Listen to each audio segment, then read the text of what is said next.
visual editor, we have the design panel. Basically, what this does is gives us all the elements that we can customize and the options to customize them. So let's go ahead and take a look. When you're in design mode, you can hover over different elements, right-click, and edit them. And as you can see over here, the design panel will take you to that part underneath this little navigation tree. In this case, it'll highlight what we're working on, the title for a post or page, and I can then change the font color or the font family,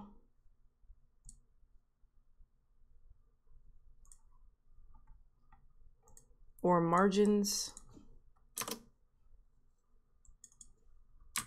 etc. Now if I toggle the inspector off, which is what highlights things when I run over them, we can take a closer look. We start with global styling, text, in this case being any text on the website that hasn't been customized individually. By default, it's Palatino, but you can change it to anything, like Verdana, or a Google font. Let's do Laura. You can see my menu items change, my site title changes, my footer changes. Anything you haven't customized individually will fall under global styling. Same thing for paragraph, hyperlinks, headings, which allow you to do your H1s and 2s and 3s, block quotes, and attributes for actual blocks themselves. I'll turn the inspector on to show you. By default, blocks have 10 pixels of margin on them. You can zero that out to make the blocks push themselves together.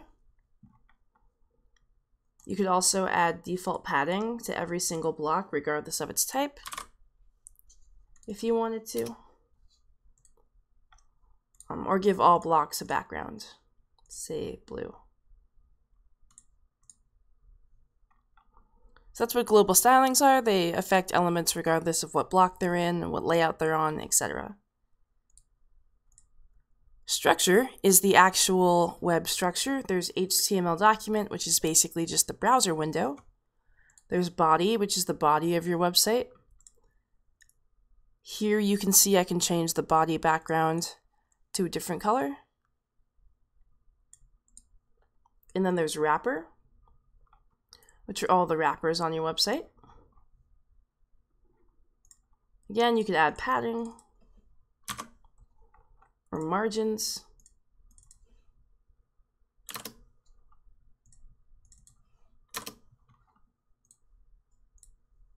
Borders.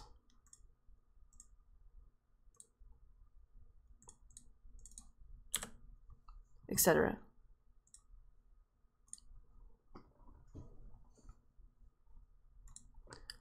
Blocks, when clicking on it, will show you the blocks that you have actually used on the layout you're working on,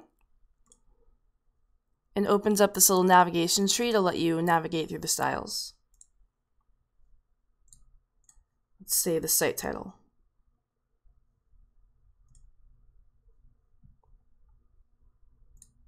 Content, navigation, etc.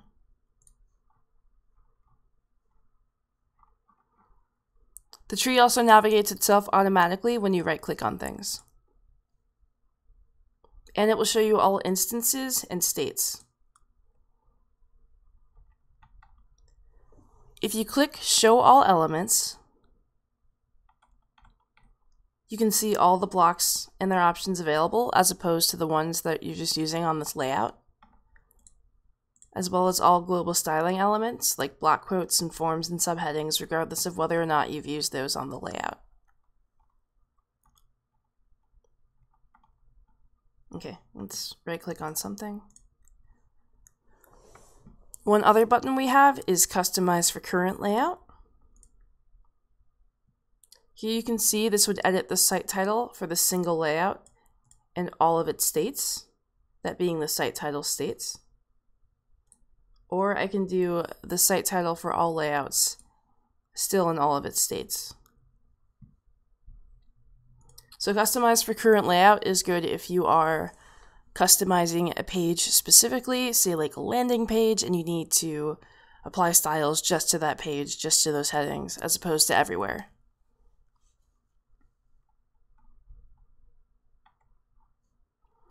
Okay, the final thing we're going to look at is the Styles tab.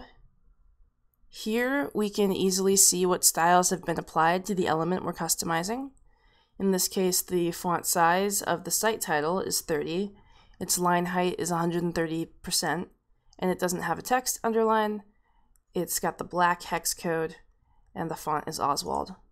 And if I click on this, it will take me to that property to easily change it. I can also hover over the little trash can to get rid of these.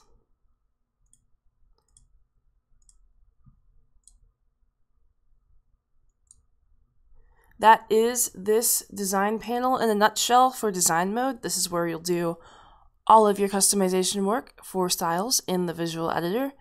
We will cover more elements of the visual editor in other videos, so stay tuned and keep learning. Thanks for watching.